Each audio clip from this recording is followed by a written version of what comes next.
When we think of political scoundrels, names like James Traficant and John Edwards and Rod Blagojevich come to mind. Incredible politicians with incredible haircuts who committed incredible crimes against the public trust. And we wonder, where did they go astray? But we're assuming they were on the right path to begin with. We like to believe that these politicians set out on their journeys with backpacks full of good intentions, that a sense of duty to the greater good is driving them towards positions of leadership. Then, when the indictments are unsealed and the resignations are announced at teary press conferences, we talk in religious metaphors. We say they have fallen from grace. But what about the politicians that are no good from the get-go? What about the politicians whose narrative arcs aren't a rise and fall, but more of a slither from one hole to the next? You will have never heard of Jerome Block Jr. or the office he was running for in 2008. But if there was an election today for the biggest scumbag in the history of American democracy, his name is the one I'd write in. I'd taken the job with the Santa Fe Reporter for the express purpose of covering the 2008 presidential election from a swing state. I wasn't disappointed. New Mexico was as purple as a bruised plum. It seemed like Obama and Michelle and Hillary and Bill and John McCain and whoever his wife is were in town every other day. Campaign money was flooding in because we had 2 out of 3 congressional seats up for grabs and the first open Senate race in a quarter of a century. Then there was our governor, the lovable, huggable, blue jeans and bowler tie Bill Richardson, who was running for president. He somehow managed to stay in the contest through Iowa and New Hampshire, the Iowa and New Hampshire primaries. Even after he bowed out, Richardson squeezed his potential endorsement for every ounce of political capital. The entire press corps was so high on the top of the ticket campaigns that none of us bothered to vet the candidates for Public Regulation Commission. The Public Regulation Commission is an obscure but enormously powerful agency whose technocratic commissioners regulate everything under the New Mexico sun. Corporations, utilities, insurance companies, the upkeep of pipelines, and the transportation of cadavers. You name it, they regulate it. To be an effective commissioner, you have to be both number cruncher and consumer advocate with a working knowledge of law, economics, public policy, and science. There were 5 guys in the Democratic primary who met those qualifications to some extent or another. There was one guy who met none of them. Jerome Block Jr. No one took Block seriously. During early appearances on the campaign trail, he came across as an adult with no practical experience in civic affairs. He was a candidate who always talked like he had too much spit in his mouth and not enough blood flow in his skull. The only thing he had going for him was name recognition. His father, also named Jerome Block, had previously held the position. His grandfather, Johnny Block, had been mayor of Espanola. The 6-way race split the votes so thin that Block won the primary with only 23% of the vote. The Republicans hadn't bothered to put up a challenger because the district leaned so heavily Democratic. It looked like the job was Block's by default, until the Green Party nominated a candidate. And that meant the game was on again. I started by taking a second look at a survey the candidates had filled out many months earlier for the daily newspaper. One of the questions asked about prior arrests and convictions. Block admitted he'd been arrested on drunk driving charges, but he claimed the court found him not guilty. Something didn't smell right, and I guessed it was Block's breath. So I dove right into the court records. The night he was arrested, Block had blown more than double the legal limit. He'd confessed to police that he'd been drinking beer and Long Island iced tea. But in New Mexico, prosecutors only have 6 months to try DUI cases. Jerome Block Jr.'s lawyer stalled until the clock ran out. The charges were dropped. I kept digging. I traced an incomplete jail booking record in the sheriff's database to a forgotten file buried in the municipal court records. In scribbled police handwriting, there was a long narrative about how Jerome Block Jr. and a friend were caught speeding away, ludicrously drunk, from a domestic violence scene. Block had pleaded guilty, and since he hadn't disclosed it on the newspaper survey, That made Jerome Block Jr. a big fat liar. I kept pulling at the thread and unraveled another criminal charge for disorderly conduct. During Albuquerque's most popular street fair, Jerome Block Jr. was busted for urinating in public on a bush. And not just any bush, a bush on police station property. Block, I realized, was a special kind of moron who deserved a special kind of scrutiny. So I headed over to family court. Nothing quite feels like a violation of privacy as reading through a politician's family court records. I felt pretty gross for doing it, but not nearly as disgusting as Block turned out to be. See, the records showed that Jerome Block Jr. was a deadbeat dad. He'd refused to pay his child support for years. Perhaps even worse is that he failed to appear at any mediation or custody hearing. So I shouldn't have been surprised when Jerome Block Jr. failed to appear for our interview. I broke the story in the next issue. In an election cycle that had so far been dominated by internet memes and foot-and-mouth moments, suddenly the press had a real villain. The media invaded Jerome Block Jr.'s life like feral pigs on rural farmland. We tore up everything. Block had defaulted on bank loans. He lied about his campaign endorsements. What he tried to pass off as a business degree was actually just a certificate from a 16-day program. He'd had a restraining order against him for allegedly threatening to cut an enemy. He ditched debates. He made illegal campaign expenditures. He could not even spell Public Regulation Commissioner correctly on his website. It got to the point that we were dropping bombshells on Jerome Block Jr. almost every week.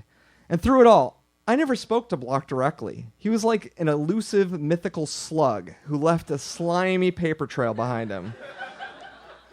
I'd sit at my desk at the reporter's Adobe office, hunched over my bubble of an iMac, clicking and searching, fact-checking every claim he made. I'd craft sadistic emails to his campaign manager, going through the motions of asking for comment, but knowing he'd never directly respond. I became more and more isolated from normal life. I'd work 12 hours at the office, then come home and eat dinner in front of cable news. During the closest primaries, I'd leave the TV on overnight so I could wake up in the wee hours to check the tallies. John King with his magic wall and Chris Matthews with his tingly leg. These became the characters of my world. And when NBC's Tim Russert died, I shed real tears. New Mexico was my battlefield in this shared nationwide theater of war, and I often wondered whether I was taking it too far with Jerome Block Jr., but I had this fireball of journalistic righteousness inside me, and I was convinced I could burn his campaign to the ground. The Public Regulation Commissioner race is unique in that the campaigns are publicly financed. Jerome Block Jr. didn't have to fundraise. Instead, taxpayers had given him almost $100,000 to spend. I went through Block's campaign reports line by line, cross-checking every expense. One payment jumped out at me. Block had paid a guy named Paul Mays $300 for, quote, campaign coordination. I Googled him. Pecos Paul Mays was a top election official in San Miguel County, where Block had had the strongest turnout in the primary. Then there was a $2,500 payment to a band called Wild Country for a performance at a campaign rally. $2,500 seemed like an awful lot of money for a single show. I Googled it. Pecos Paul was the band's guitarist. I reported that, and a couple weeks later, 2 members of Wild Country came forward to say there had never been a performance and the band hadn't seen a single cent. The money had vanished. The Secretary of State intervened and leveled a $21,000 fine against Block for violating campaign laws. The Attorney General separately opened an investigation into whether Block had embezzled public money. And that's when Jerome Block Jr. went over the edge. The morning the news broke about the criminal investigation, Jerome Block Jr. called 911 to report that his house had been, quote, ransacked. Conveniently, the only things missing were his campaign records.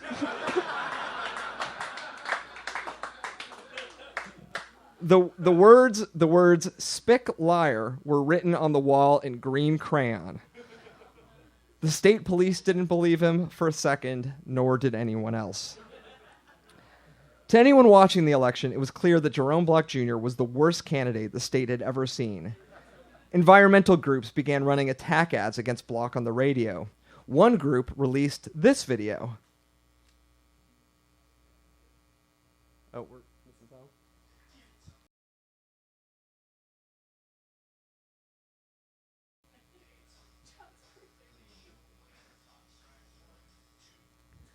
You can kind of hear it. Anyways, this is a full 2.5-minute video of things about Jerome Block Jr. set to rock around the clock. And yet, leading Democrats refused to comment one way or another on Block because they were so afraid it would diminish Obama's momentum. A few brazen Democrats began to actively campaign for the Green candidate, risking expulsion from their own party. But Rick Lass, the Green candidate, was also flawed.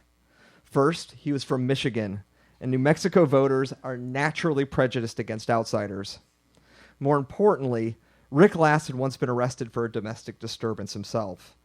He was surprisingly open about it in interviews. There had been no allegations of violence, but that didn't stop Jerome Block Jr.'s father from smearing Rick Lass as a woman beater. It worked. I'd ask about the race, and people would shrug off Block's problems. They'd rather elect a lying, thieving, deadbeat native son than a girlfriend-beating carpetbagger. And actually, those were just the people who'd heard about the race. Most people only recognized Jerome Block's family name or the big D beside it. On the night of the election, everyone at our watch party celebrated as the Republican grip on America came to an end. I stumbled home seething with frustration. Jerome Block Jr. won with 56% of the vote. He was the chosen candidate of almost 99,250 New Mexicans. I stopped by Rick Lass's election party at a brewery down the street from my apartment. Pretty much everyone had gone home. Lass was sitting at the bar, a little drunk, with a sad clown expression on his face as the TV replayed clips from Obama's acceptance speech.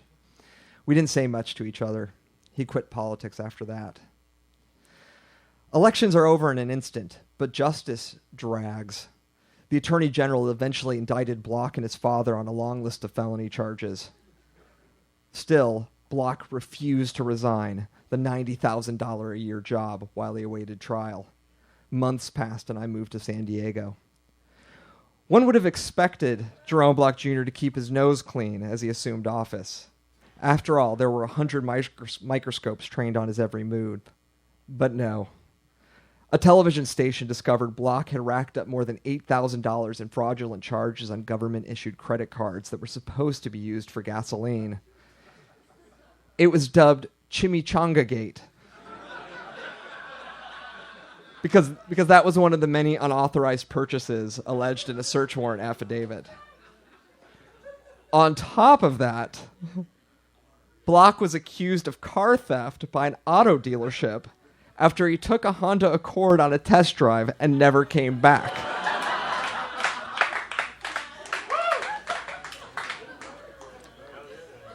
Almost exactly a year ago, Jerome Block Jr. finally resigned. He copped a plea in exchange for probation, and the charges were dropped against his father. Block blamed it all on drug addiction. They keep giving Jerome Block Jr. second chances. Every time I look him up online, he's got a new mugshot for a probation violation. In February of this year, he was caught text messaging with a teenage girl. She asked if he could hook her up with a certain prescription drug. Block texted back, "Yes." Of course he did. Of course. When we think of political scoundrels, Jerome Block Jr.'s name should come to mind. But we should also be thinking about ourselves, the voters, the press, the political parties. Maybe democracy itself should approach the podium and apologize. But not resign. Never resign. Because even after all that, I still believe that the worst scumbag we elect is better than any ruler that we don't. Just please, for Block's sake, read the news before you vote this year. Thank you. Dave Maass, everybody.